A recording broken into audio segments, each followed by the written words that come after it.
Lee Thomas had been hiding a major secret for many years. One day he realized it was best to just come clean. But he could have never imagined the effect his confession would have on his career and his personal life. He believed that it was best to just keep up with the charade at one point, but he never expected that coming clean would give his life new meaning. Hello, wonderful people. I'm Scott Leffler for WonderBot. And here is Reporter takes makeup off on TV, revealing the secret he's been hiding for years. Before we begin, make sure to smash that like button, subscribe to our channel, and click the notification bell for more amazing videos.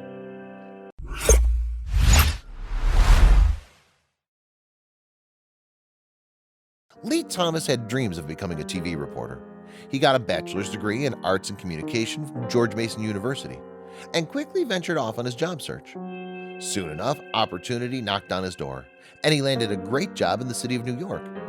But things sometimes didn't go as planned, and life decided to put him to the test. He worked as an entertainment reporter for Channel 1 News in the prestigious city of New York.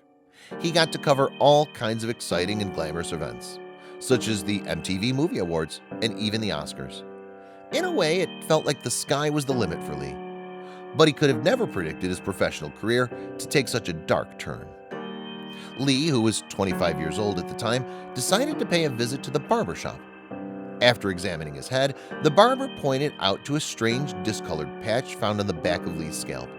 He said, "It looked to me like you nicked my hair, like cut it too much down to the scalp." He proceeded to grab a mirror to take a closer look, only to confirm that the barber was right, but he didn't know what it was. Lee's mother told him that it was caused by stress and suggested he not worry about it, but that was an impossible task as the patches were spreading. Another spot came up on the other side of my scalp, and then some on my hands, the corners of my mouth and the bridge of my nose, he explained. Despite Lee's attempts to ignore the problem, the patches grew. Lee had tried ignoring his condition for 2 years, but the patches had become so obvious that he had to go to a professional to get help.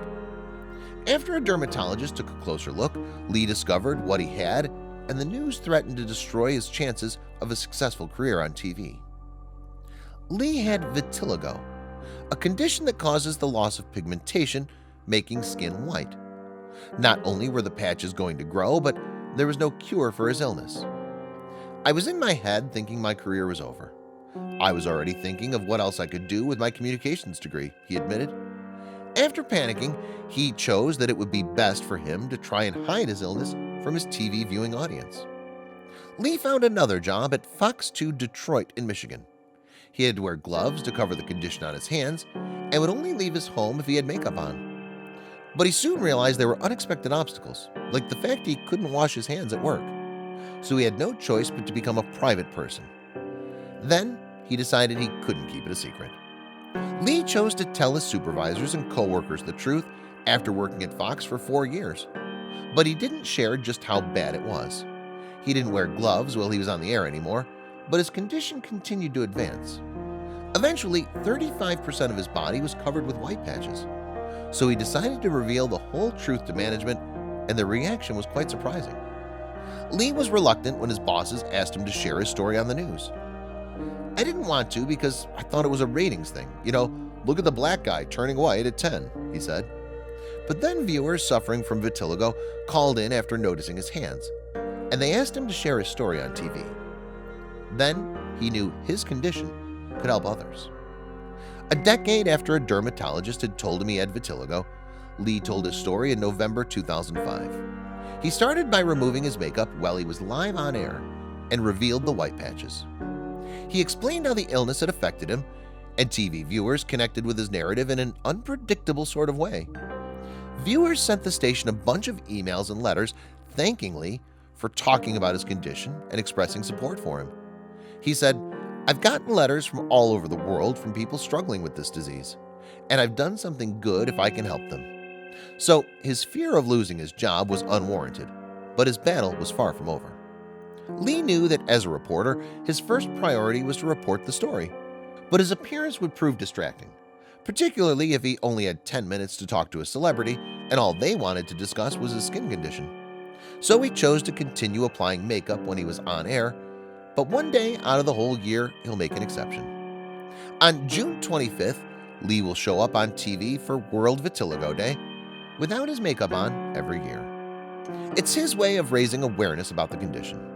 He's heard from people who feel so insecure about their looks, they won't even leave their home. There are people suffering in silence, and I hope to be their voice, he explains.